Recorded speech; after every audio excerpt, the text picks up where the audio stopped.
जैसे कि ये अक्सर होता है कि जब आप परमेश्वर के लिए कुछ करना चाहते हैं तो शैतान आकर आपको दबाने की कोशिश करता है।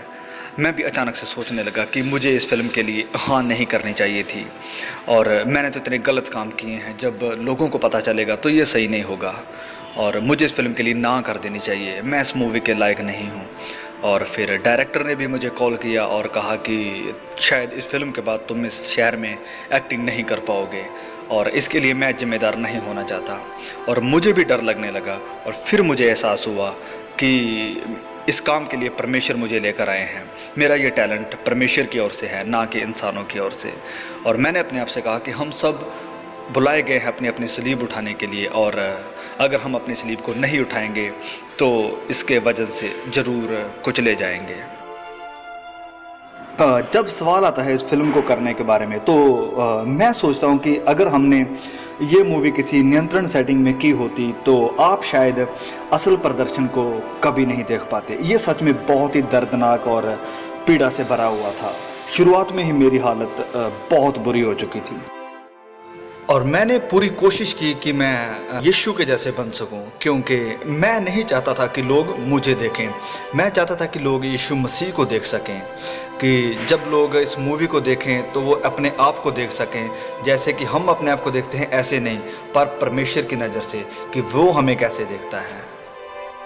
अनजाने में मुझे बहुत कोड़े भी लग गए थे और मैं बुरी तरह से चोटिल हो गया था। जब मैं स्लीव को उठाया हुआ था तो मेरा ये कंधा बुरी तरह से जख्मी था। मूवी को करने से पहले मेरा वज़न तकरीबन 210 पाउंड के आसपास था, पर मूवी के बाद जब मैं स्लीव पर था मेरा वज़न 168 पाउंड ही रह गया था। मैं बहुत बीमार हो चुका था, मेरे दोनों फेफड़े तरल पदार्थ से भर गए थे, निमोनिया हो गया था। और जब शूटिंग ख़त्म हुई तो बहुत से लोग इस बारे में नहीं जानते हैं और मैं ज़्यादा बात भी नहीं करता, लेकिन मुझे दिल की सर्जरी करवानी पड़ी थी और शूटिंग के अंतिम दिन में आसमानी बिजली मुझ पर गिर पड़ी थी। और इस फिल्म की शूटिंग के वक्त मैं बहुत ही एक गहरी परिस्थिति में था और पूरी शूटिंग के दौरान मैं लगातार प्रार्थना करता रहता और वचनों पर मनन करता था।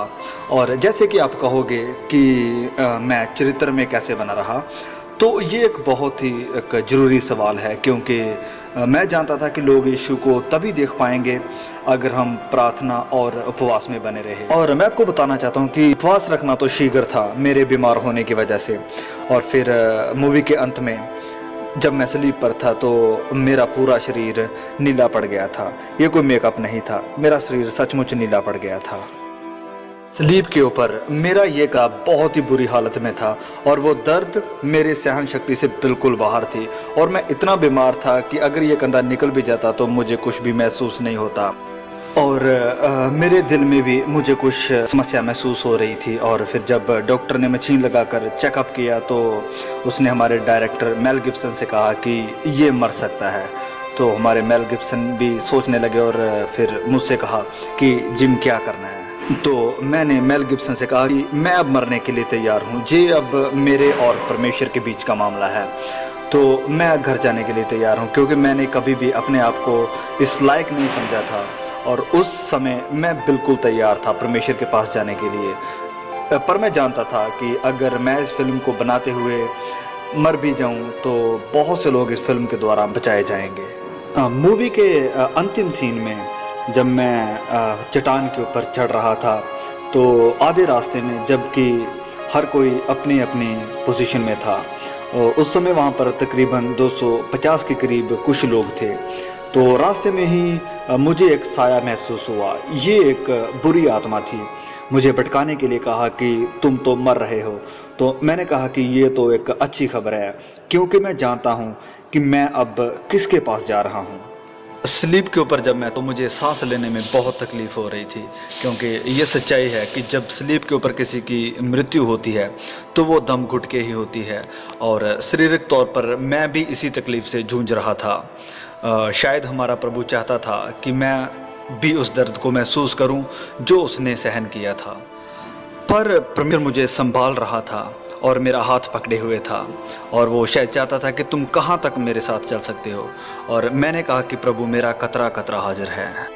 अंत में मैं कहना चाहता हूं कि सप्ताह में सिर्फ एक बार प्रैक्टिस करके आप ओलंपिक एथलीट या फिर विश्व प्रसिद्ध चैंपियन नहीं बन सकते हैं। यीशु को अपने जीवन में आपको हर पल प्रतिदिन लेना है। यीशु ही आपकी सच्चाई है, वो आपकी जिंदगी है, वो आपके साथ हर पल रहना चाहता है, आपके जीवन का वो कोच है। जब आप गिरते हैं तो वो आपको हिम्मत देता है फिर से चलने की, वो आपको सहारा देता है, वो चाहता है कि आप उसके लिए और ज़्यादा, वो आपको उत्साहित करता है कि आप उपवास करें, लगातार प्रार्थना करें, सप्ताह में बस एक बार नहीं बल्कि प्रतिदिन।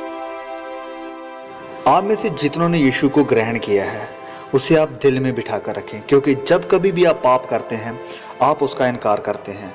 पवित्र बनो जैसे कि आपका बुलाने वाला भी पवित्र है।